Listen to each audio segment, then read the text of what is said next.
દુધાત પર હુમલાના પ્રયાસ પછી અમરેલી પોલીસ એલર્ટ થઈ છે. ઘટના મુદ્દે બોલ્યા જિલ્લા પોલીસ વડા.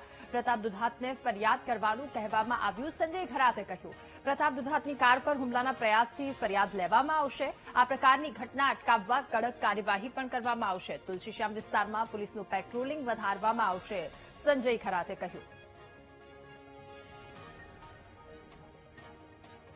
ગઈ રાત્રે આ જે કામના ફરિયાદી છે પ્રતાપભાઈ સાથે જિલ્લા પોલીસે વાત કરેલ હતી અને રાત્રે જ આપણે આ બનાવ અગર બનેલ હોય તો તે બાબતે સાચી હકીકત સાથે ફરિયાદ લખાવવા માટે જણાવેલ હતું.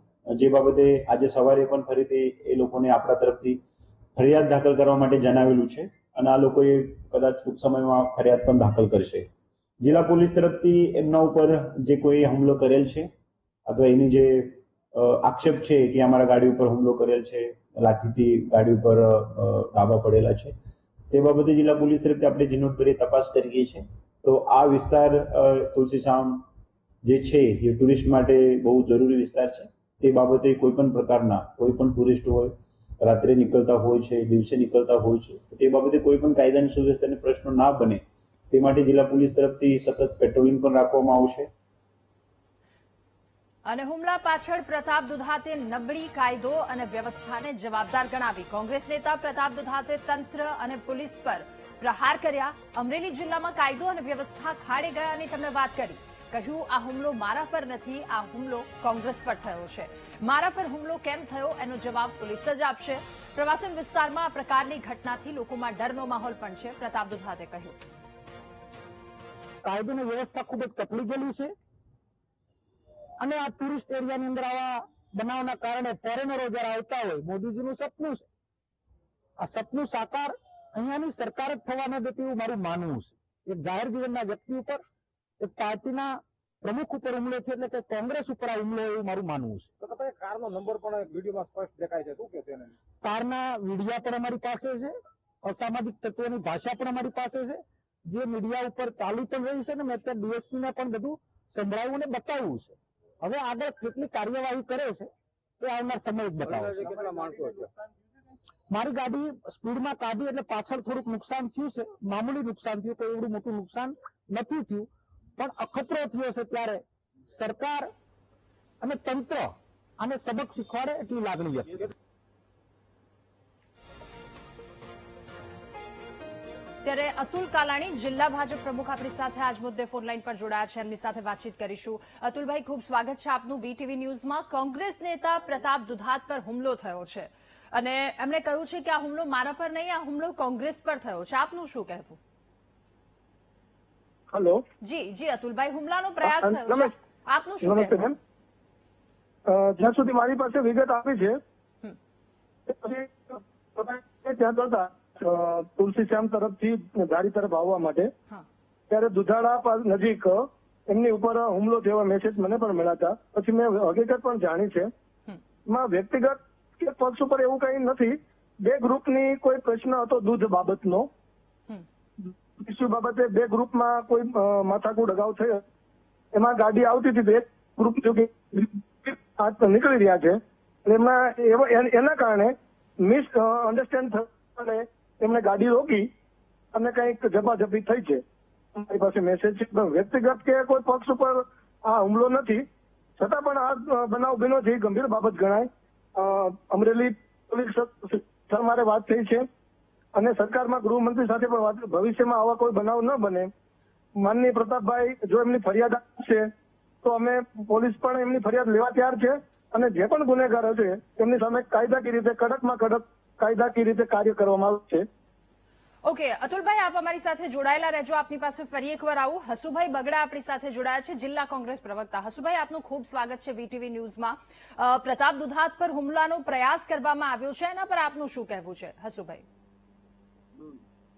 બેન, અત્યારે અમરેલી જિલ્લો મિની મિર્ઝાપુર તરફ ધકેલાઈ રહ્યો છે. અહીંયા બુટલેગરો, ખનીજ માફિયાઓનો ભયાનક ત્રાસ છે અને આજે જયારે પ્રતાપભાઈ દુધાત જેવા પૂર્વ ધારાસભ્ય અને અમરેલી જિલ્લા કોંગ્રેસના પ્રમુખ ઉપર હુમલો થયો હોય તે અત્યંત વખોડી કાઢવા જેવી ઘટના છે. પોલીસ તંત્ર પાસે અમે તાત્કાલિક માંગણી કરીએ છીએ કે જે કઈ આવા આરોપીઓ અને લુખા તત્વો છે તેમની ધરપકડ થાય અને કડકમાં કડક અમલવારી થાય એવી અમારી લાગણી છે. ઓકે, અતુલભાઈ ફરી એકવાર આપની પાસે હસુભાઈના કહ્યા પ્રમાણે કે અહીંયા કાયદો વ્યવસ્થાની સ્થિતિ કથળી રહી છે, મિની મિર્ઝાપુર જેવી તેમના દ્વારા વાત કરવામાં આવી. અતુલભાઈ, આપને એ પણ સવાલ પૂછવો છે કે કારમાં બેઠેલે વ્યક્તિ કોણ છે? શું એને લઈને કોઈ તપાસ કરવામાં આવી? કારમાં એવો સંવાદ થઈ રહ્યો છે કે આ ગાડીમાં બેઠેલા વ્યક્તિ પર લોકો હુમલાનો આરોપ લગાવી રહ્યા છે. શું કીધું મેડમ? સમજો નહીં. ગાડીમાં જે વ્યક્તિ બેઠું હતું એના પર હુમલાનો આરોપ લગાવી રહ્યા છે લોકો. કારમાં બેઠેલ વ્યક્તિ કોણ છે? શું એને લઈને કોઈ તપાસ થઈ? પોલીસ તપાસ રાત્રે પણ પોલીસ ત્યાં પહોંચી ગઈ હતી સ્થળ ઉપર, મને જે વિગત મળી છે તેમાં, અને એમને તપાસ પણ કરેલી છે, ફરિયાદ પણ માંગેલી છે. માનનીય પ્રતાપભાઈને પણ એમને પોલીસે કીધેલું છે કે તમે ફરિયાદ આપો, અમે ફરિયાદ તપાસ કરીને જે પણ ગુનેગાર હશે એમની સામે કાયદાકીય રીતે કડક પગલાં ભરીશું. પણ હજુ કોઈ નામ આવેલા નથી, કારણ કે એમાં વ્યક્તિગત કોઈ ટાર્ગેટ નથી કરવામાં આવેલા કોઈને. માત્ર ત્યાંથી નીકળ એક ગ્રુપને એવું લાગ્યું કે બી ગ્રુપ આવે છે, એમને કારણે આ બનાવ બનેલો એવું મને લાગે છે. ઓકે, તો હજુ તપાસ થઈ રહી છે આ વાતને લઈને. જો તમારે ઓડિયો સંભળાવો હોય તો પણ અમે સંભળાવી શકીએ આ તમામ વાતને લઈને.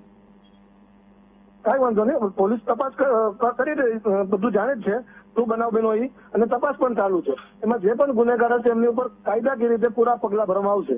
હું માનનીય ગૃહમંત્રીશ્રી સાથે પણ વાત કરીશું આ બાબતે. ઓકે, અતુલભાઈ, હવે આરોપ એ પણ છે એ રીતનું કે આ પ્રવાસન સ્થળ છે.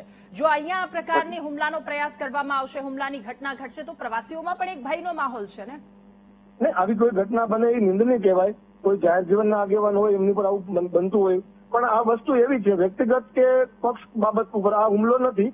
માત્ર પ્રતાપભાઈ ત્યાંથી પસાર થાય છે, સામેવાળી ગ્રુપને ખબર નથી. એમને એમ કે બી ગ્રુપ અહીંયા આવે છે, એમનો વ્યક્તિગત વાંધો બી ગ્રુપ સાથે હતો, એમને કારણે એમની ગાડી રોકવામાં આવી હતી. માત્ર આટલો ઇસ્યુ છે મારી જાણમાં આવ્યું મુજબ. ઓકે, ઠીક છે. હસુભાઈ, હવે અતુલભાઈ દ્વારા જે વાત કરવામાં આવી છે, તેમણે કહ્યું કે આ કોઈ એક ગ્રુપ દ્વારા બીજા ગ્રુપ પર હુમલો નથી કરવામાં આવ્યો, એને લઈને આપ શું કહેશો? કારણ કે પ્રતાપ દુધાત એવું કહી રહ્યા છે કે આખા કોંગ્રેસ પર હુમલો કરવામાં આવ્યો છે. બીજી વાત એ પણ કે ત્યાંના પ્રવાસીઓમાં એક એ પ્રકારનો ડરનો માહોલ પણ. બેન, અતુલભાઈ ત્રિકાલ્પનાની લાગે છે. એમને ખબર પડી ગઈ કે પ્રતાપભાઈ ઉપર કોઈ હુમલો નથી થયો અને બીજું ગ્રુપ સમજીને હુમલો કરવામાં આવ્યો. તો શું અતુલભાઈ આરોપીઓ સાથે કનેક્ટેડ છે? પ્રથમ તો આપણને એ શંકા ઉભી છે, કારણ કે હું તમને કહું કે પ્રતાપભાઈને પણ ખબર નહોતી, એ તો ગાડીમાં સુતા હતા અને આવી રીતે હુમલો કર્યો. પ્રવાસન પર્યટન સ્થળ છે બેન, અવારનવાર આવી માથાકૂટો એ બાજુ થતી હોય છે. આ વખતે બહાર આવ્યું પ્રતાપભાઈ ઉપર હુમલો થયો, એટલે પ્રતાપભાઈ પૂર્વ ધારાસભ્ય અને જિલ્લા કોંગ્રેસના પ્રમુખ છે બેન, અમારી માટે ચિંતાનો વિષય છે અને જીવનું જોખમ કહેવાય. જીવલેણ હુમલો હતો. એ તો ડ્રાઈવરની સમય સૂચકતાના કારણે તેઓ ત્યાંથી જીવતા નીકળી ગયા. એક પ્રકારે આરોપીઓને બચાવવાની વાત થઈને એવું એમનું સ્ટેટમેન્ટ છે, જવાબદાર પદાધિકારી થઈને. બિલકુલ બખોડી કાઢવાની લાયક આ બાબત છે. ઓકે, હસુભાઈ, અતુલભાઈ, આપનો ખૂબ આભાર અમારી સાથે જોડાવા બદલ.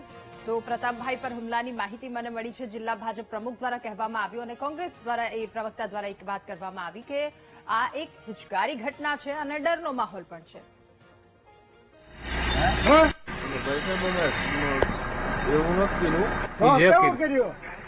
આ ગામની અંદર કોઈ નિહરો મારી નાખું.